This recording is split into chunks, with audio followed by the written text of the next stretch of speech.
What is going on, you guys? Alex Chasen back here with a brand new video. Hopefully you're having a great day, afternoon, or night, wherever you guys are in this world. And for today's video, let's talk about the NBA trade deadline winners and losers, because there's a good amount of winners and there's also a good amount of losers. And let's just jump right into it. No dilly-dallying. Starting off with the losers, because I am pissed off about the Chicago Bulls and a few other teams, but really the Chicago Bulls. I understand the market for Zach LaVine wasn't great, especially now since he just had surgery, season-ending surgery. I understand his market was low. Zach LaVine is locked up for a while. It's not an expiring contract. Maybe when he comes back and if he looks still like a really, really good player, you can move him then.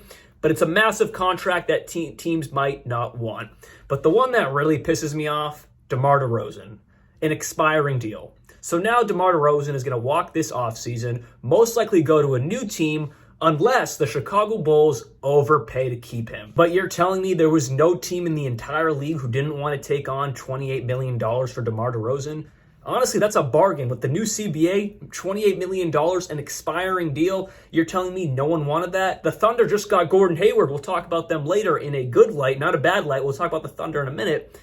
But you're telling me no one wanted DeMar DeRozan's $28 million? I don't believe that. Vucevic is another guy. His deal's not expiring. He still has 2 more years left after this, but they go up to 20 and then 21 million.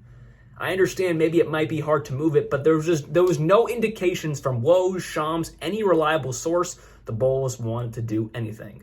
What they wanted to do was just stay where they are and have guys walk this summer, or have hefty contracts continue to build up with no success looking like it's going to be happening anytime soon.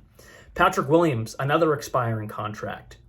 You probably don't want to re-sign him this summer because he hasn't really proven to be a great NBA player. Sadly, it just hasn't worked out. But his deal's expiring. Are you going to re-sign him? Bring him back? Or because now you're not getting any value for him. What are you doing? Alex Caruso is probably the biggest one, just because I think he had the most value to really any team in this entire league. A great perimeter defender, has been picking it up on the offensive end as well, and you're just letting him sit there. His deal's not expiring, but it's going to expire next summer, not this summer, but the summer after, and most likely, the way the Chicago Bulls look to be doing business, they're just going to let his contract expire into the abyss, and nothing will happen. They'll get no assets back whatsoever. Another guy, Andre Drummond, a free agent this summer. So you're either going to overpay to keep him or just let him walk as well. The Chicago Bulls, I don't understand it. No one understands it, because DeMar, Andre Drummond, Patrick Williams are going to walk for free. No assets in return. Zach LaVine's contract only continues to build up. I understand the surgery may have made it really, really hard to trade him. I get it. I'm not really blaming that part. We'll see what happens this summer. But it's just really disappointing if you're a Chicago Bulls fan. I feel for you, because I don't get it. No ounce of me gets it whatsoever. And then another team that I believe is a loser of the trade deadline, the Sacramento Kings. At least for them, they're 29-21. They're one of the top teams in the Western Conference. Not nearly as dominant as they were last year, but they're still a very, very fast-paced and dominant offense overall. But it's the defensive end that kills this team. They give up the 8th most points in the league to opposing teams. They're ranked 22nd out of all 30 teams. You have names around them like the Utah Jazz, the Charlotte Hornets, the San Antonio Spurs, the Detroit Pistons. You get what I'm saying. Really, really bad teams. Lucky for them, they also score 118 points per game, but they're also giving 118 points per game. So no kidding, they're going to struggle to be as dominant, because defense is this team's problem. And they did nothing about it. They have premier scorers like De'Aaron Fox, Sabonis, Keegan Murray, Malik Monk off the bench. Harrison Barnes has been underwhelming this year, but he's, still a bucket getter at times. Kevin Huerter, again, really underwhelming this year compared to last year, but still a bucket getter at times. But the Sacramento Kings did absolutely nothing to fix their defense and try to bolster it up come playoff time. This is a team that made a complete 360 last year. You would think they'd buy into the team this past offseason, didn't really do much. Or you'd think they'd buy into the team at the deadline. They did not. Now, I understand it's a smaller market, but that doesn't mean you can't make trades. I know it may be a hard destination to get guys in free agency, but to make some trades, OG Anunoby was the number 1 guy on my list for the Sacramento Kings, and who pulled that trigger first? The New York Knicks. I don't know why the Kings couldn't do that. They could also give a solid offer as well. I don't understand it. The Sacramento Kings just aren't buying in to their team. because their offense is, really, really good. It's, top 10 in the league. The defense is one of the worst. They're just not good, and they did nothing to bolster up that defense. Another team that is a loser is the Philadelphia 76ers, and I know they got Buddy Hield. That's nice, because obviously Joel Embiid is out for a long period of time. It could be the season. We don't really know yet. He'll be reevaluated in a few weeks. Obviously, Tyrese Maxey takes over that offense as of now, and bringing in a sharpshooter like Buddy Hield, he is a defensive liability, though. That's only the problem. But it's more of the fact the other moves they've made. Trading Patrick Beverley for Cameron Payne. Yes, they get a second-round pick in that, but I thought you're trying to buy into the now. I don't really understand that one. Patrick Beverley, a premier defender, a premier get-in-your-head type of guy. Any championship team needs someone like Patrick Beverley, and they bring in Cameron Payne. I mean, Cameron Payne barely is holding on to a job in this league.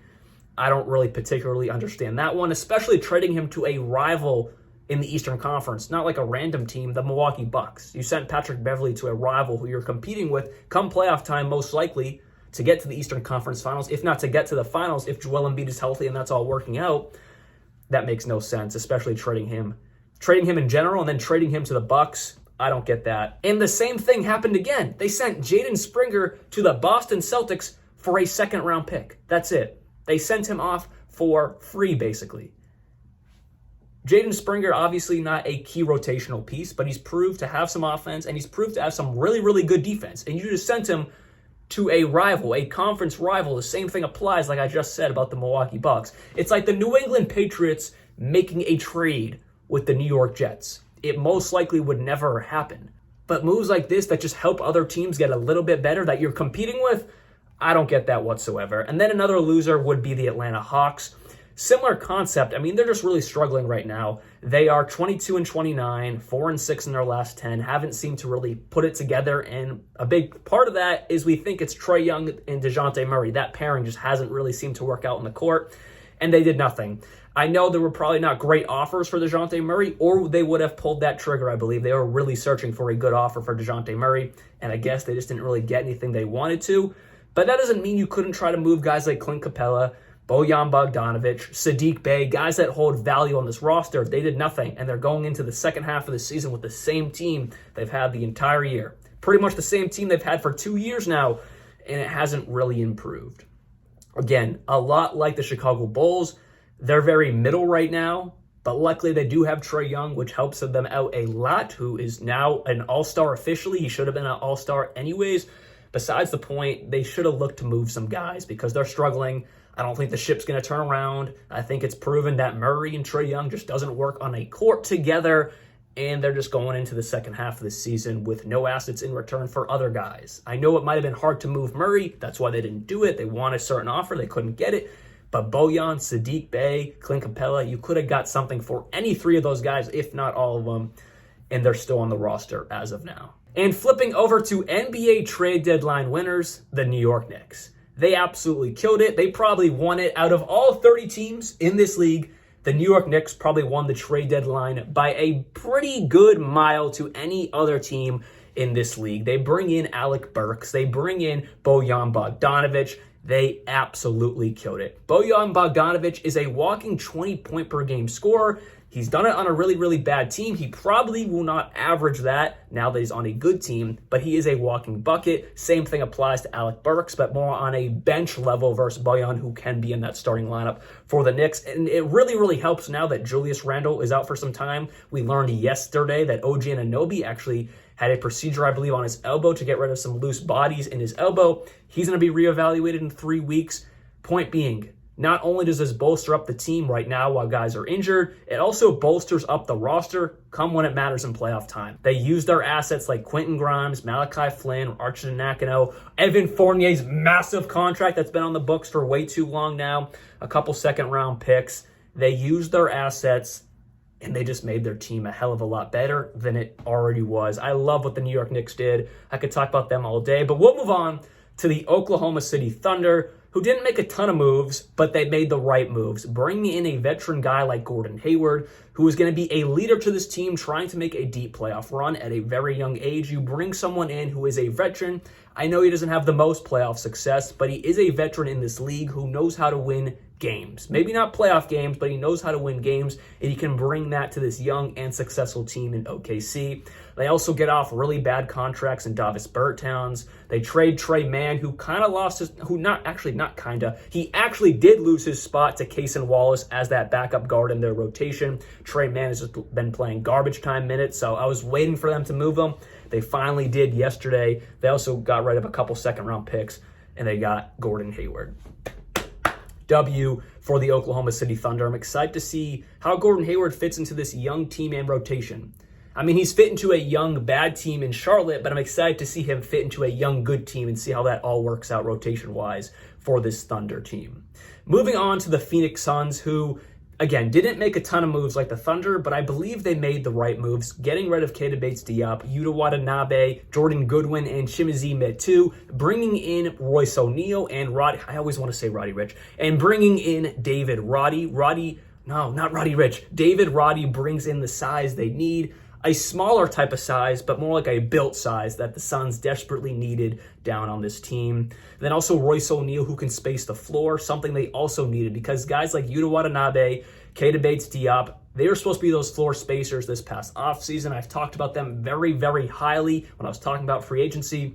They just haven't been able to get the job done off the bench. Hopefully a veteran presence like Royce O'Neal, who has proven to be able to space that floor, play great defense. Hopefully he can bring that presence in Phoenix. Same thing for David Roddy.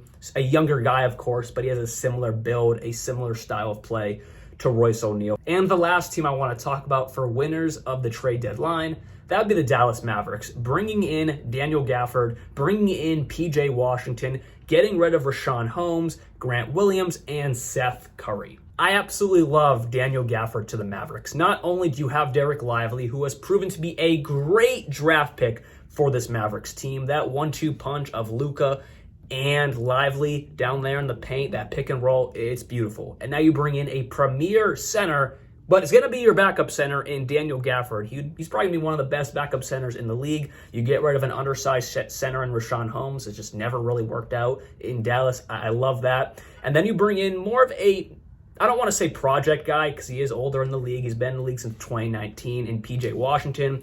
But someone who can truly space the floor and get you buckets, unlike Grant Williams, who has just been really inconsistent this year. I'm not the biggest Grant Williams guy. As a Celtics fan, a lot of Celtics fans love him. I'm not really on that side of things. I think Grant Williams is extremely overrated. He does have his value on a team, but I believe his headaches and just costly mistakes just kind of overpower that, in my opinion. I was reading the Dallas Mavericks won't have their first-round pick from 2027 to 2030. Yes, that is concerning because if Luka gets disgruntled at any time, he wants to be traded, you're not really left with a backup plan there from 2027 to 2030. I get it. That's scary. But you're bringing in a premier backup center in Daniel Gafford for the right now. You bring in someone in PJ Washington for the right now. And I just think it's the right moves. Luka Doncic, you got to do anything possible to succeed right now. And I think for deadline moves, they did the best they can, in my opinion. And you still have Kyrie Irving, who, as of right now, doesn't seem too disgruntled. He seems like he's enjoying his time with Luka Doncic. That seems to be working relatively well. Their only problem is their record is just not the best. But I believe these moves can help change those things. As of right now, the Dallas Mavericks sit at the 8th seed in this tight Western Conference, but they're only 1.5 games from that 6th seed, 2 games from that 5th seed. And that's probably the highest they'll get because the Clippers do have a pretty good lead above the 5th-seeded Suns. But I think they can get to that 5th seed. If Luka Doncic can figure out how to create a two-man game with Daniel Gafford like he has done with Derek Lively, I mean, that would just be absolutely amazing. And I really, really do like the upgrade of PJ Washington for Grant Williams. Not too much separation. Grant Williams is definitely better on the defensive end. I just think the overall game of PJ Washington just fits more with Luka Doncic. So with that said, hopefully you guys did enjoy this video, and those were the 8 teams I wanted to discuss for the winners and losers of the NBA trade deadline. Of course, there's other teams, but I think those were the major 8 teams, in my opinion, that I really wanted to talk about for today's video. Let me know down in the comments below some of your other winners and losers, and also your opinions on these teams. See you guys very soon, and like always, peace out.